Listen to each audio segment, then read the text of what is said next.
Doctor साहब, मैं अभी चाहूँगी कि इस पे हमारी ज़रा रहनुमाई फरमाइएगा। लीगल स्टैंडिंग आपको क्या दिखाई दे रही है? आर्टिकल 17 का इन्होंने हवाला दिया कि इसके मुताबिक एक केस मूव किया जाएगा सुप्रीम कोर्ट में। किस तरह से देख रहे हैं, क्या इसकी हैसियत होगी कानूनी तौर पे? देखिए, मैं आईनी point of view as a तालिब इल्म सामने रखूँगा, अपना पॉइंट ऑफ व्यू तो मेरा नहीं होगा, क्लियर करूँगा। देखिए, ये हुकूमत वक्त के पास ये इख्तियार मौजूद है और ये फेडरल गवर्नमेंट के पास कि अगर कोई आइन को एब्रोगेट करता है, सबसेट करता है, कोई भी ऐसा काम करता है जो आइन के आर्टिकल 6 में लिखा है और जाहिर है उसके साथ जो भी लोग उसमें शामिल हैं, फेडरल गवर्नमेंट उनके ख़िलाफ़ इनिशिएट कर सकती है आइन का आर्टिकल 6। अब फेडरल गवर्नमेंट ने ये फ़ैसला किया है बहुत अरसे बाद आकर कि जनाब हम जो हैं इनके ख़िलाफ़ आइन का आर्टिकल 6 लगाएंगे, तो ये फेडरल गवर्नमेंट का राइट है। अगर आइन में ये चीज़ आप नहीं लगा सकते तो आइन ख़त्म कर दें। मतलब आइन में अगर ये मौजूद है और फेडरल गवर्नमेंट का इस्तेहक़ाक़ है तो लगने दें, जाने दें उनके पास जस्ट। और इसमें तो देखिए ना, सबसे इम्पॉर्टेंट बात है कि 5 मुत्तफ़क़ा जज ने यह फ़ैसला दिया था कि जनाब इन लोगों ने जो है वो आइन तोड़ा है, आइन की पामाली की है। और एक जज ने तो कहा था कि आप इनिशिएट करें आर्टिकल 6, फेडरल गवर्नमेंट ने उस वक्त नहीं किया।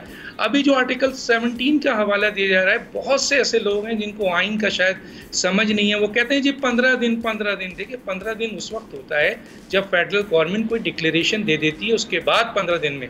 अगर फेडरल गवर्नमेंट डिक्लेरेशन नहीं देती है तो ये सिलसिला चलता रहता है और जैसे ही फेडरल गवर्नमेंट डिक्लेरेशन देगी वो फौरी तौर पर 15 दिन के अंदर उसको सुप्रीम कोर्ट जाना है। अब फाइनल बाइंडिंग उनकी होगी ना सुप्रीम कोर्ट की। डॉक्टर साहब देखें, सुप्रीम कोर्ट के पास जाएंगे, मैं तो कानूनी बात कर रहा हूँ मैं कि फेडरल गवर्नमेंट उसी हवाले से आपसे रहनुमाई ले रही हूँ। इस्तेहक़ाक़ है कि वो। और दूसरी बात आपने कही कि जनाब डॉक्टर आसिफ किरमानी बोल रहे हैं, फला बोल रहे हैं। देखिए, सुप्रीम कोर्ट का जो इल्लीगल फैसला आया है, अनकॉन्स्टिट्यूशनल फैसला आया है, और जैसा भी इन्होंने बताया कि रीराइट ऑफ द कॉन्स्टिट्यूशन किया है 51 को, आर्टिकल 51 और 50 आपके 106 को, और इसकी पाकिस्तान के किसी भी फैसलों में सुप्रीम कोर्ट के ये नज़ीर नहीं मिलती है। अगर उन्हें सुन्नी इत्तेहाद को देना होता तो वो राइट था, वो एप्लीकेंट थे, पीटीआई का कोई रोल नहीं था, कोई उसको देने का सवाल ही पैदा नहीं होता है। तो इसका मतलब है सुप्रीम कोर्ट ने तशरीह करने के बजाय उसने rewrite of the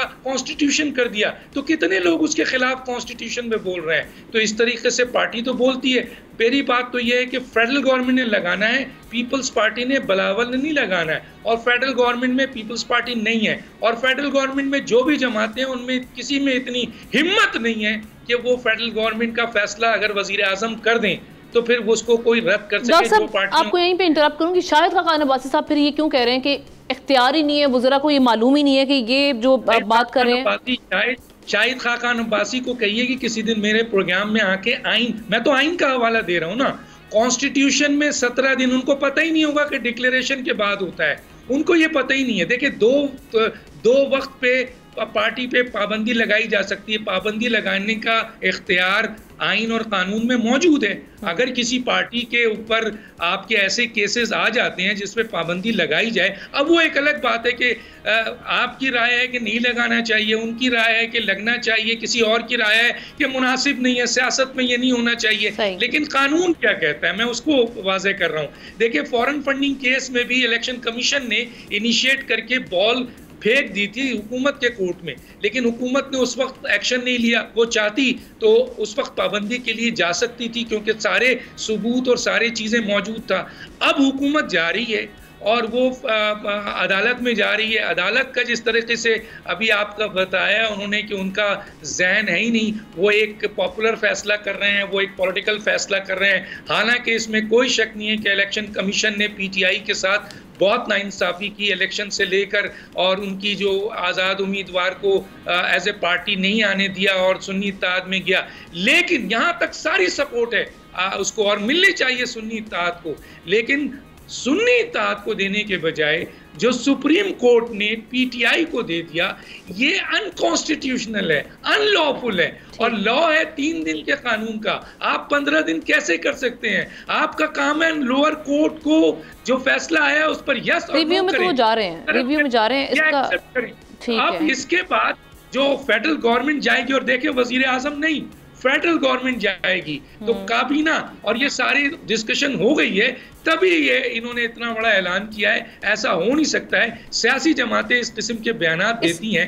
doctor Asif Kirmani बेचारे, अभी क्या उनकी पोजीशन है? सर, हर शख्स हम देख रहे हैं, सिर्फ आसिफ किरमानी साहब नहीं है, हम देख रहे हैं फरतुल्लाह बाबर साहब बोल रहे हैं इस पे मुशाहिद हुसैन सैयद साहब के भी आ रहे हैं। जी सुप्रीम कोर्ट के फैसले पे बड़े बड़े कॉन्स्टिट्यूशनल एक्सपर्ट जो हैं वो कह रहे हैं कि इलीगल फैसला है, कर दिया उन्होंने, कौन रोकेगा?